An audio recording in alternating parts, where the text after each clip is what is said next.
बेटा, मुझे ऐसी दवाई दे दो जिससे मैं तुम्हें भुला सकूं। रात के 12 बज चुके थे। माँ कभी दरवाजे की तरफ देखती तो कभी एक नज़र घड़ी की तरफ। माँ की आंखों में और चेहरे पर चिंता साफ नजर आ रही थी। थोड़ी ही देर में दरवाजे की घंटी बजी। माँ ने जल्दी से जाकर दरवाज़ा खोला और सामने बेटा विराट और बहू काजल को देखकर पूछा, इतनी देर क्यों हो गई? मैं कब से तुम्हारी राह देख रही थी।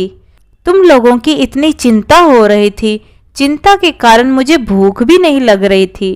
कम से कम एक फोन करके तो बता देते। माँ ने रुआंसे से स्वर में कहा।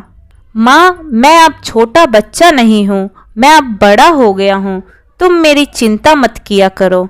विराट घर के अंदर प्रवेश करते हुए बोला, बेटा कितना भी बड़ा हो जाए माँ के लिए छोटा ही रहता है। चलो छोड़ो, हाथ पैर धो लो, मैं तुम्हारे लिए खाना लगा देती हूँ। माँ जी, हम बाहर से खाना खा कर आए हैं, आप खा लीजिए, हम सोने जा रहे हैं। बहू काजल ने कहा, लेकिन मैंने तो तुम लोगों की पसंद की खीर बनाई है, आओ थोड़ी थोड़ी खा लो। विराट गुस्से से माँ की तरफ देखते हुए बोला, माँ तुझे एक बार समझ में नहीं आता क्या? तेरी बहू ने कहा ना, हम बाहर से खाना खाकर आए हैं, क्यों परेशान करती है? जा तू खीर जाके खा ले और सो जा, और हमें भी शांति से सोने दे। विराट ऐसा कहते हुए अपने कमरे में चला गया और अपने कमरे का दरवाजा जोर से बंद कर दिया। यह सब देखकर माँ की आंखों से आंसू आ गए। माँ ने खीर फ्रिज में रख दिया, क्योंकि माँ अकेले खीर कैसे खा सकती थी और उसे बिना खाए नींद कैसे आ सकती थी, क्योंकि बेटे के इंतजार में उसने कुछ भी नहीं खाया था। वह किचन में गई, एक गिलास पानी पिया और रूम में चली गई। माँ को खाना न खाने की वजह से नींद नहीं आ रही थी। माँ बार बार करवटें बदल रही थी और रोए जा रही थी। फिर उन्होंने एक कागज और कलम लिया और रोते हुए माँ ने एक चिट्ठी लिखी। चिट्ठी लिखते वक्त उनकी आंखों से बार बार आंसू गिर रहे थे। चिट्ठी लिखने के बाद उन्होंने वह चिट्ठी हॉल में रखे लैपटॉप के पास रख दी और फिर वापस अपने कमरे में सोने के लिए चली गई। लेकिन उनकी आंखों से आंसू रुक नहीं रहे थे।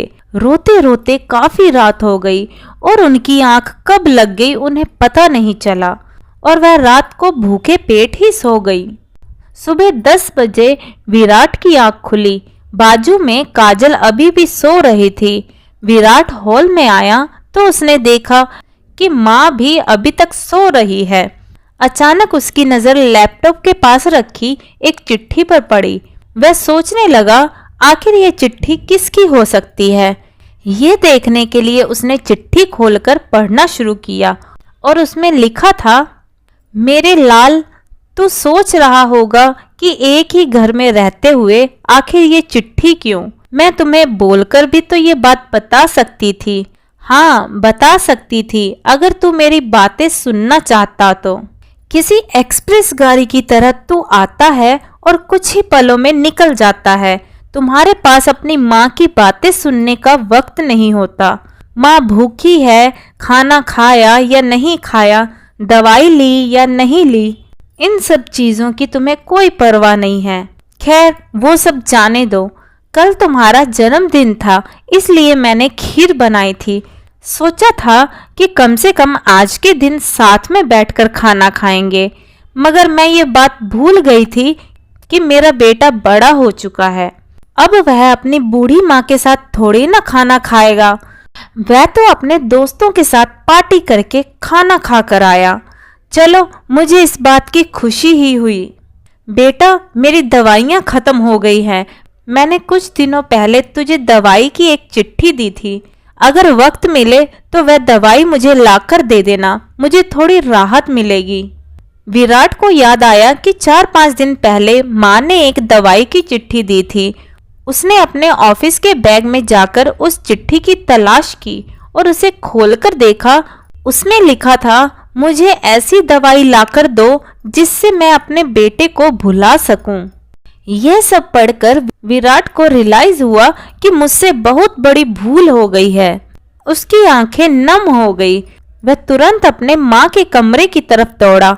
सबसे पहले उठ जाने वाली माँ आज क्यों नहीं उठी थी, देखकर उसे आश्चर्य हुआ। उसने माँ को उठाने की काफी कोशिश की, लेकिन माँ एक गहरी नींद में सो चुकी थी।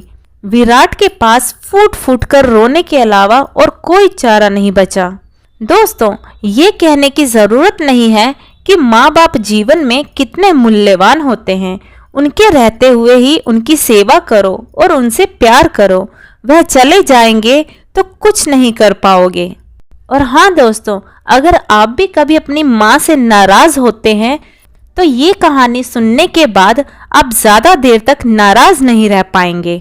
तो दोस्तों, आपको हमारी आज की ये इमोशनल कर देने वाली कहानी कैसी लगी कमेंट करके ज़रूर बताइएगा। कहानी पसंद आई हो तो वीडियो को लाइक शेयर करें और चैनल हिंदी स्टोरीज डियर को सब्सक्राइब करना ना भूलें। वीडियो को पूरा देखने के लिए बहुत बहुत धन्यवाद दोस्तों। और हाँ दोस्तों, इस वीडियो को ज़्यादा से ज़्यादा शेयर करें ताकि लोग भी अपने माँ बाप की कीमत समझ पाएं। तो मिलते हैं अगली कहानी में, तब तक के लिए जय श्री कृष्णा।